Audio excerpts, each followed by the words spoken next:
السلام عليكم ورحمة الله وبركاته أحبتي في الله، متابعين قناة تفسير الأحلام مع رانيا. هقدم لكم النهاردة تفسير رؤيا الفلفل الأسود في المنام. رؤيا الفلفل الأسود في المنام تشير إلى الرجل الصادق في أفعاله وأقواله، وأن الجميع يحبه ويحب التعامل معه لصدقه، والذي يرى كميات كبيرة من الفلفل الأسود في منامه، فإن هذه الرؤيا تشير إلى المال الكثير والخير الوفير القادم إليه إن شاء الله.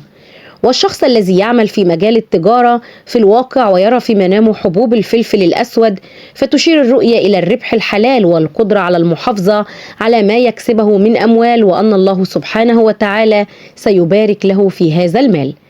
أيضا الفلفل الأسود يشير إلى السمعة الطيبة التي يتمتع بها بين المقربين، ومن الرؤى المحمودة أيضا التي تتعلق برؤية الفلفل الأسود أنها تشير إلى حل مشكلة ما كان سيقع بها الرائي.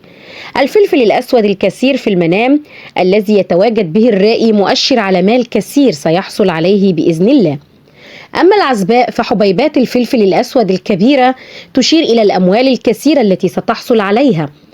أيضا إذا شاهدت العزباء حبوب الفلفل الأسود قبل طحنها، فإن رؤيتها تشير إلى إتمام خطوبتها أو زواجها على شخص كانت تتمنى أو ترغب في الزواج منه، وتشير أيضا لأخبار سارة سوف تتلقاها.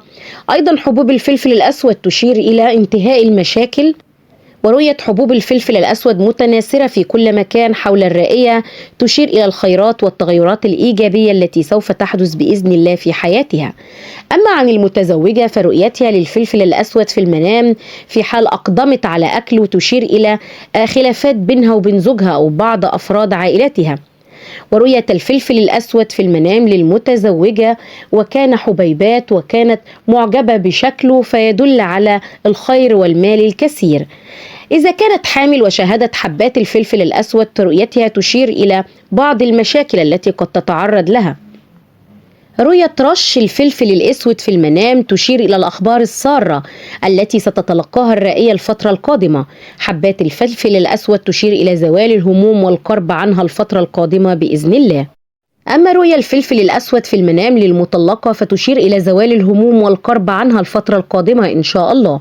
وحبوب الفلفل الأسود المتناثرة في كل مكان للمرأة المطلقة تشير إن شاء الله إلى الخيرات الكثيرة والتغيرات التي سوف تحدث إليها بإذن الله. وإلى هنا تنتهي حلقاتنا، ونلقاكم في تفسير جديد. فلا تنسوا دعمنا دائما بالإعجاب بالفيديو والاشتراك في القناة وتفعيل الجرس ليصلكم دائما كل ما هو جديد لنا. إلى اللقاء، والسلام عليكم ورحمة الله وبركاته.